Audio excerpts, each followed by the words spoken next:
बिस्मिल्लाहिर्रहमानिर्रहीम। अस्सलाम वालेकुम नाज़रीन, मैं हूं आपका होस्ट अहमद फवाद। आज तारीख है 18 सितंबर और दिन है जुमेरात का। 3 खबरें आज की व्लॉग में आपके साथ शेयर करूंगा जी। पहली बड़ी ब्रेकिंग न्यूज़ तो ये है कि इमरान खान साहब नेपाल और बांग्लादेश की तर्ज का जो इनकलाब आया था, ये प्रिडिक्ट कर चुके हैं कि पाकिस्तान में भी वही इनकलाब आने जा रहा है। कुछ एक्सक्लूसिव डिटेल्स आपके साथ में शेयर करूंगा जी कि इमरान खान साहब अब अवाम को तैयार करना शुरू हो गए हैं और आखिर में अवामी तहरीक का ऐलान करेंगे और वो अवामी तहरीक जो होगी वो इनकलाब में तब्दील होगी। नवंबर से पहले क्या होने जा रहा है, कुछ एक्सक्लूसिव डिटेल्स हैं। इमरान खान साहब क्या प्लान कर रहे हैं। दूसरी खबर जो आपके साथ शेयर करनी है वो ये है जी कि ये जो मौजूदा चुनतखब हुकूमत है, ख़ास तौर पर एक्सटेंशन के मामले को लेकर बज़ाहिर नवाज शरीफ एक तरफ, मरियम नवाज और शहबाज शरीफ दूसरी तरफ खड़े इस वक्त नजर आ रहे हैं जी। और नवाज शरीफ खुद अपनी जो बेटी है मरियम नवाज, इनके अगेंस्ट जो है वो उन्होंने महाज खोल दिया और एक बड़ी चार्जशीट जो है वो लगा दी है। इसमें भी कुछ एक्सक्लूसिव डिटेल्स हैं, वो भी आपके साथ में शेयर करूंगा जी। और आखिर में आपको ये बताऊंगा कि जो पाकिस्तान और सऊदीया के दरमियान मुआहदा हुआ है, जिसके तहत दोनों में से किसी भी मुल्क के ऊपर अगर हमला हुआ तो वो समझा जाएगा जी कि दोनों कंट्रीज के ऊपर जो है वो अटैक किया गया है। ये जो मुआहदा है यकीनी तौर पर पाकिस्तान की एक बड़ी कामयाबी है, लेकिन इसके साथ कुछ फैक्ट्स और भी हैं। खास तौर पर अमेरिका इसको किस नज़र से देख रहा है। अमेरिकी साइड से एक बड़ा जो रद्द अमल है जी वो भी सामने आया है। खास तौर पर इसमें आपको ये भी बताता चलूं कि ये जो अरब कंट्रीज थी ना, अपने डिफेंस के लिए अमेरिका की तरफ देखती थी, लेकिन जब से वो कतर वाला मामला हुआ, अटैक हुआ है, उसके बाद ये जो मुआहदा, और बड़ा अचानक से ये जो मुआहदा वो सामने आया है, तो इसके भी जो कुछ आफ्टर इफेक्ट्स हैं खास तौर पर अमेरिकी साइड से, उस पर भी कुछ तफसीलात हैं, वो भी आपके साथ में शेयर करूंगा। तो पहली जो खबर है जी वो आपको बताता चलूं जी कि इमरान खान साहब ने बहुत ही एक इंपॉर्टेंट जो स्टेटमेंट है वो दी है। पहले वो स्टेटमेंट आपके सामने रखता हूं जी, फिर इमरान खान साहब जो कार्ड्स खेल रहे हैं और नवंबर तक जो है वो कैसे इमरान खान साहब एक उनका प्लान है कि अवाम को रेडी करना है और फिर उसके बाद इनकलाब की शक्ल उसको इस तरह से देनी है कि अवाम जो है वो पहले मतलब है कि तहरीक जो है वो चलाए और उसके बाद फिर ये जो हुकूमत है इसका तख्ता भी अवाम ही उल्टेगी, जिस तरह से बांग्लादेश और जो नेपाल के अंदर जो है वो हुआ है। इमरान खान साहब ने कहा है जी कि मैंने इंतखाबात से कबल जब हर जानिब खौफ का माहौल था, पेशन गोई की थी कि तहरीक इंसाफ क्लीन स्वीप करेगी और ऐसा ही हुआ। बिल्कुल इंतखाबात में पाकिस्तान तहरीक इंसाफ ने 2/3 अक्सरियत से भी ज्यादा जो सीटें हैं वो हासिल की। आज मैं फिर एक पेशन गोई कर रहा हूं कि मुल्क में जो नाइंसाफी, जुल्म, फस्तायत, लाकानूनियत और माशी तबाही का माहौल है, पाकिस्तान में बहुत तेजी से हालात इसी जानिब गामजन हैं जो नेपाल, बांग्लादेश और श्रीलंका में हुए हैं। ये इमरान खान साहब ने एक बड़ी जो पेशन गोई है वो कर दी है। यानी कि इमरान खान साहब को ये वो अंडरस्टैंड कर गए हैं कि जो लाकानूनियत, जुल्म, जबर, फस्तायत है, हालात उसी तरफ जा रहे हैं। तो इमरान खान साहब ने अब यहाँ पर कुछ कार्ड्स खेलने का जो फैसला है वो किया है, जिनमें अब इमरान खान साहब पहले फेज में तो असेंबलियों कमेटियों से बाहर आ रहे हैं, फिर उसके बाद असेंबलियों से भी, अदालतों का भी बाइकाट होगा और आखिर में एक अवामी तहरीक चलेगी। और वो जो अवामी तहरीक है वो किस तरफ जाएगी, टुवर्ड्स इनकलाब की जानिब, और वो इनकलाब होगा जो बांग्लादेश या नेपाल में आया और हुकूमती जो तख्त था वो उल्टा गया। इमरान खान साहब ने इसमें एक तो आप देखें कि क्या जो सारी एक डेवलपमेंट, एक तरफ तो ये हो रहा है ना कि जुल्म, जबर, फस्तायत चल रहा है, लेकिन दूसरी तरफ क्या हो रहा है कि मतलब है कि जो मजम्मत है और जो इंटेंसिटी है वो इमरान खान साहब बढ़ा रहे हैं। सबसे पहले तो नंबर 1, 20 तारीख को, 20 सितंबर को मिशन नूर जो है वो होगा। अच्छा, ये जो मिशन नूर है ना, ये इमरान खान साहब की कॉल तो नहीं थी, लेकिन आज खुद सोशल मीडिया के ऊपर ये इंडिविजुअल लेवल पर कॉल्स हुई और फिर उसके बाद ये फैलती गई। लेकिन ये जब मिशन नूर होगा, इसमें क्या 20 सितंबर को आपने रात को 9 बजे अपने छतों पर जाना है और अजान जो है वो देनी है। अब इससे क्या होगा कि एक तरह से तैयारी होती है, एक तरह से मतलब है कि तैयारी इस तरह से कि मतलब है कि अभी पहले लो लेवल के ऊपर आपने एक जो एहतजाज है वो किया है, अवाम इकट्ठी हुई है। जब आप देखेंगे कि बिल्कुल अवाम, पूरे मुल्क में जो अवाम है उन्होंने इस एहतजाज में हिस्सा लिया, उसके बाद क्या होगा, उसकी आहिस्ता आहिस्ता चीज़ें फिर आगे बढ़ेंगी। फिर 27 सितंबर को इमरान खान साहब ने जलसा पेशावर में करना है। तो जब 20 को एक बड़ी तादाद में लोगों का एहतजाज होगा तो लोग मजीद मोटिवेट होंगे और जलसे की तरफ जो है वो जाएंगे। नहीं कि एक माहौल होता है ना, जाहिर सी बात है, खान साहब बनाते भी और इसी तरह से ही होता है, आप पहले एक माहौल बनाते हैं, फिर उसके बाद साथ साथ आपके साथ जो लोग हैं वो मिलते हैं, क्योंकि इतना ज़्यादा दबाया गया है, आपने लोगों को दोबारा उठाना भी तो है। फिर उसके बाद क्या जी कि इसी के पैरेलल आप देखें जी, इलेक्शन से मुतलिक जो कॉमनवेल्थ की रिपोर्ट आई, फिर उसके बाद यूएन में इमरान खान साहब के साहबजादे गए हुए हैं, इंटरनेशनल प्रेशर भी जो है वो बढ़ता जा रहा है। इंटरनेशनल प्रेशर बढ़ेगा इस रजीम के ऊपर तो क्या होगा जी, जो जुल्म जबर फस्तायत की जा रही है वो फिर उस तरह से काबू में चीज़ें आपके हाथ में नहीं रहेंगी, इंटरनेशनल प्रेशर को आप टैकल नहीं कर पाएंगे। फिर अदालतों का जो बाइकाट है वो भी ऑप्शन आ रहा है। फिर उसके बाद इस्तीफों का और फिर उसके बाद महमूद अचकज़ई जो है उनको अब इमरान खान साहब फ्रंट पर लेकर आ गए हैं। तो ये वो कार्ड्स हैं जो सारे के सारे नवंबर तक खेले जाने हैं। और फिर उसके बाद इमरान खान साहब ये पेशन गोई भी कर चुके हैं कि हालात उसी तरफ जा रहे हैं। तो एक तरफ तो ये सारी चीज़ें जब ये होंगी तो फिर उसके बाद खान साहब जब मतलब फुली इस सिस्टम से बाहर हो जाएंगे ना, इस्तीफे दे देंगे, असेंबलियों को छोड़ देंगे क्योंकि वहां पर आवाज़ नहीं उठाने दी जा रही है, अदालतों में केसेस नहीं सुने जा रहे, बाइकाट अदालतों का होगा, इंटरनेशनल लेवल के ऊपर भी मुद्दा जो है वो उठा होगा, तो फिर एक बड़ी जो अवामी तहरीक है वो चलेगी। और उस टाइम पर ये अवामी तहरीक चलेगी जब ये हुकूमत मुकम्मल तौर पर नाकाम हो चुकी है, माशी तौर पर भी कोई रिलीफ फराम नहीं कर सकी, जुल्म जबर फस्तायत तो ये कर ही कर रहे हैं, लेकिन महंगाई और बेरोजगारी पर भी ये काबू नहीं पा सके। तो फिर वो जो तहरीक होगी वो इनकलाब में बदलेगी और फिर उसके बाद इस हुकूमत का जो तख्त है वो उल्टा जाएगा। ये खैर मेरी इस हवाले से थिंकिंग है, लेकिन ये थिंकिंग इमरान खान साहब ने जो पेशन गोई की है अगर मैं उसको सामने रखूँ तो और फिर जो कुछ डेवलपमेंट्स हो रही हैं, हैपनिंग्स हो रही हैं, उनको सामने रखूँ तो यही एक जो सारी मतलब है कि एक सीक्वेंस है वो बनता है। दूसरे नंबर पर जी नून लीग के अंदर जो मामलात हैं वो गड़बड़ हो चुके हैं। बज़ाहिर ऐसा महसूस हो रहा है कि नवाज शरीफ एक्सटेंशन के मामले पर एक तरफ मरियम नवाज और शहबाज शरीफ दूसरी तरफ हैं।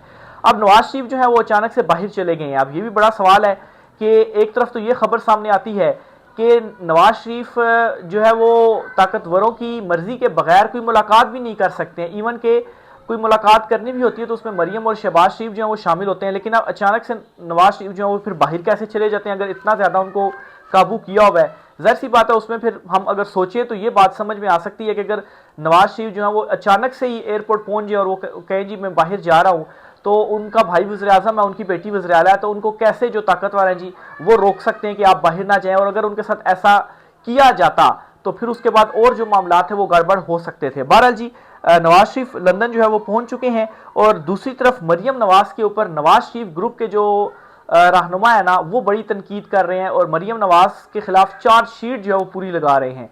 ख्वाजा आसिफ और ख्वाजा आसिफ के बाद जावेद लतीफ़ जो हैं ये दोनों नवाज शरीफ के बड़े करीबी हैं और आप यूँ समझे कि जावेद लतीफ़ जो कुछ बोलते हैं ना वो आप समझे कि नवाज शरीफ वो बात कर रहे हैं। जावेद लतीफ़ ने क्या कहा है, मरियम नवाज की पंजाब हुकूमत में शेखुपुरा में एक डीसी लगा हुआ है, करप्ट तरीन वारदात रोज शेखुपुरा में डलती है, शेखुपुरा में ट्रांसफर पोस्टिंग पैसों से हो रही है।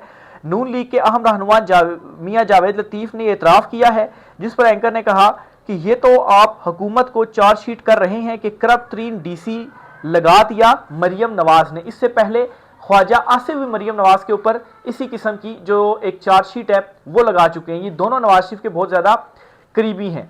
तो ये मतलब है कि खुद ये मतलब है कि इस बात की दलील है कि इस चुनतखब हुकूमत के अंदर सब कुछ अच्छे की रिपोर्ट नहीं है। एक तो इनसे डिलीवर नहीं हो पाया, परफॉर्म नहीं हो पाया, ऊपर से फॉर्म 47 की हुकूमत और अब एक नया फड्डा भी इनके दरमियान जो है वो चल पड़ा है। दूसरी तरफ इमरान खान साहब एक और मिशन के ऊपर गामजन है, इंटरनेशनली भी इनको जो सपोर्ट है वो नहीं मिल रही। तो ये सारे वो इंडिकेशन है जिसकी बुनियाद के ऊपर मैं कह रहा हूँ जी कि ये जो अब चुनतखब हुकूमत है ना, इनके कूच का जो वक्त है वो आ गया है, ये ज़्यादा देर तक अब आगे नहीं चल सकेंगे। आखिरी खबर जी, जो सऊदी और पाकिस्तान के दरमियान जो डिफेंस का एक मुआहदा हुआ जी, जिसके तहत ये कहा गया कि पाकिस्तान या सऊदीया इन दोनों में से किसी भी कंट्री के ऊपर अटैक होता है तो तस्वुर ये किया जाएगा कि ये दोनों के ऊपर ही अटैक हुआ है और दोनों ही इसका एक तरह से जो रिस्पॉन्स है वो फिर देंगे। अच्छा, इस मुआहदे के ऊपर पहले तो मैं हामिद मीर साहब हैं उनका आपको एक स्टेटमेंट देना चाहता हूँ, फिर इस पर आगे चलते हैं। वो कहते हैं कि ये मुआहदा असल में इसराइल के खिलाफ है। सऊदी अरब कभी अपने दिफा और तहफ़्फ़ुज़ के लिए अमेरिका की तरफ देखता था, आज सऊदीया पाकिस्तान की तरफ देख रहा है। यह पाकिस्तान की बहुत बड़ी कामयाबी है, यकीनी तौर पर पाकिस्तान की बहुत बड़ी कामयाबी है। जिस तरह से बताया जा रहा है जी कि इस तरह से जो मुआहदा है वो हुआ है, अगर इसी तरह से हुआ है तो यकीनी तौर पर पाकिस्तान की बड़ी कामयाबी है। लेकिन बात यह है कि सऊदीया जो अमेरिका की तरफ देखता था वो अचानक से पाकिस्तान की तरफ देखने के बाद ये मुआहदा कैसे हो गया। इसको इस तरह से भी जोड़ा जा सकता है कि जो कुछ कतर के साथ हुआ और अमेरिका जिस तरीके से उस मामले के ऊपर लेट गया तो सऊदीया को फिर धड़का लगा जी कि हम फिर पाकिस्तान की तरफ ही देखें, इन्हीं से मुआहदे करें। हो सकता है कतर या यूएई जो है वो भी इस तरफ जो है वो आज चारों मिलकर ये जो मुआहदे हैं वो कर ले। लेकिन ये जो मुआहदा हुआ इसके बाद अमेरिका वाली साइड से क्या जो रद्द-ए-अमल आया ये बहुत ज़्यादा इंपॉर्टेंट है। ख़ास तौर पर ये जो मुंतखब रजीम है ना, इनके लिए बहुत इंपॉर्टेंट है, क्योंकि ये हर मामले के ऊपर दौड़े दौड़े जाते हैं अमेरिका, और वहाँ से सपोर्ट हासिल करने की जो कोशिश है जी वो कर रहे हैं। ज़ल्मे खलीलज़ाद हैं जी अमरीकी कॉरिडोर्स में, मतलब है कि बड़ी इंपॉर्टेंट ये शख्सियत इनको कहा जाता है। इन्होंने एक ट्वीट किया है जी, और ये जो मुआहदा हुआ इसके ऊपर ये क्या कहते हैं ये पहले मैं आपके सामने जो है वो रखता हूँ जी। A potentially consequential step in Pakistan Saudi relation has been reportedly been announced a mutual defense agreement not on the level of a treaty, but it's not clear if Saudi and Pakistan make a distinction between a treaty and an agreement। बहरहाल इसमें वो कह रहे हैं जी कि ये एक चीज़ जो है वो रिपोर्ट हुई है, starting that any aggression against one country would be considered aggression against both, what this in reaction to the Israeli attacking a target in Qatar. अच्छा, यहां पर ये सवाल कर रहे हैं, पहले तो उन्होंने एग्रीमेंट का बताया कि ये एग्रीमेंट हुआ कि एक के ऊपर भी किया तो समझ जाएगा दोनों के ऊपर किया गया, तो क्या ये इस रिएक्शन में तो नहीं हुआ कि इसराइल ने जो अटैक किया कतर के ऊपर?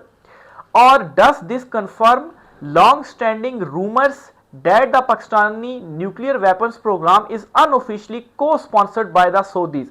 फिर साथ ही उन्होंने ये सवाल भी एक सवाल ये जी कि क्या उस अटैक के नतीजे में हुआ, दूसरा सवाल उन्होंने पूछा कि क्या ये कंफर्म करता है उन रूमर्स को, उन अफवाहों को जिसमें कहा गया जी कि पाकिस्तान चूंकि एटमी वेपन्स हैं या एटमी ताकत है, तो इसके पीछे जो है वो जो सऊदीज हैं वो अनऑफिशियली को स्पॉन्सर्ड हैं।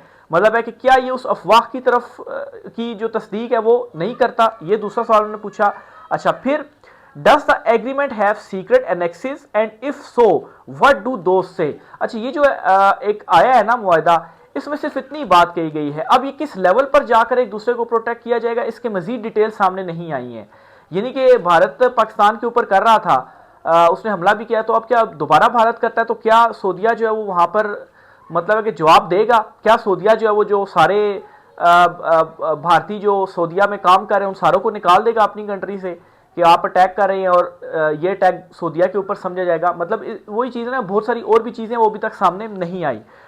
Is the agreement an indication of declining confidence in US deterrence and defense on the part of Saudi Arabia and perhaps others?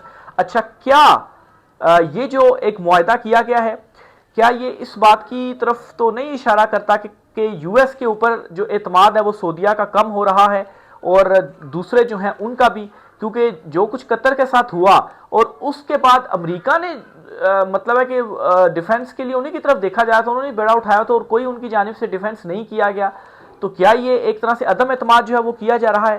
Pakistan has nuclear weapons and delivery systems that can hit targets across the Middle East including Israel. It also is developing systems that can reach targets in US. Many questions dangerous comes। अच्छा, बीच में वो अपनी शायद information share कर रहे हैं जी कि पाकिस्तान के पास ऐसे सिस्टम भी हैं कि वो टारगेट कर सकते हैं मिडल ईस्ट को भी, इसराइल को भी, और फिर उनके पास कोई ऐसा भी सिस्टम डेवलप कर रहे हैं कि वो यूएस को भी टारगेट कर सकते हैं।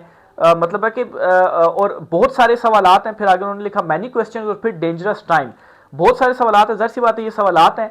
और डेंजरस टाइम इस तरीके से कि ज़ल्मे खलीलज़ाद जो हैं इनका ताल्लुक है अमरीकी कॉरिडोर से, वहाँ पर क्या खुसफुस हो रही है या वहाँ पर क्या चीज़ें होती रही हैं ये इनको मालूम है। तो अगर इनकी तरफ से ये चीज़ें सवालात सामने आ रही हैं तो ज़ाहिर सी बात है ये जो मुआहदा हुआ है इस मुआहदे के बाद वहाँ पर भी बहुत सारी जो चीज़ें हैं वो सोची गई होंगी। अब इसकी डिटेल मुकम्मल क्या है मुआहदे की वो सामने नहीं आई।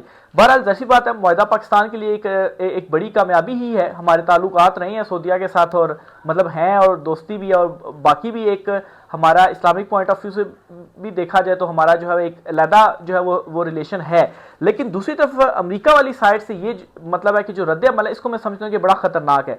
अब इसके ऊपर किस तरह से पाकिस्तान रिस्पॉन्ड करता है, ख़ास तौर पर 25 तारीख को शहबाज शरीफ और आर्मी चीफ आसिम मुनीर साहब जो इनके हवाले से कहा जा रहा है कि ये अमेरिका जाएंगे और मुमकिन तौर पर ट्रंप से इनकी मुलाकात हो सकती है। तो फिर इस मुआहदे के हवाले से क्या पता वहाँ पर कुछ क्वेश्चंस होंगे, तो उसको फिर किस तरह से रिस्पॉन्ड किया जाएगा, या अमेरिका ऑफिशियली तौर पर इसको किस तरह से रिस्पॉन्ड करता है। अभी तक तो कोई ऑफिशियल जो स्टेटमेंट है वो तो सामने नहीं जो है वो आई।